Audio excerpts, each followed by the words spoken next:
എന്റെ ജോലി എന്താണെന്ന് മാത്രം പറഞ്ഞാൽ മതി.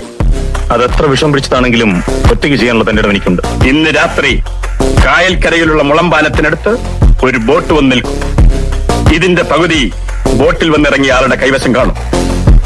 രണ്ടും ചേർത്ത് നോക്കിയ ശേഷം അയാൾ നിന്റെ കയ്യിൽ ഒരു പെട്ടി തരും. ആ പെട്ടി നീ ഇവിടെ എത്തിക്കണം. വണ്ടർഫുൾ. വിജയൻ അറിയാമോ ഇന്ന് നാം നേടിയ രത്നത്തിന് എന്ത് വില വരുമെന്ന്? 50 ലക്ഷത്തിൽ പരം രൂപ. ഇതാ 10,000 രൂപയുണ്ട്. എന്തിനാ ഇത്? ഒരു മാസത്തെ ശമ്പളം മുൻകൂട്ടി. 50 ലക്ഷം നേടിത്തന്നിട്ട് 10,000 രൂപയോ? കൊള്ളാം. എന്റെ ജീവൻ കൊണ്ട് പന്താടിയിട്ട് അങ്ങനെ ആരും സൂചിക്കണ്ട. എനിക്കിതിന് നേരെ പകുതി കിട്ടണം. ഒരു പൈസ കൂടുതൽ തരാൻ സാധ്യമല്ല. ജീവൻ വേണമെങ്കിൽ എന്റെ ജീവന് 10,000 രൂപയെ വിലയുള്ളെങ്കിൽ എനിക്കത് വേണം.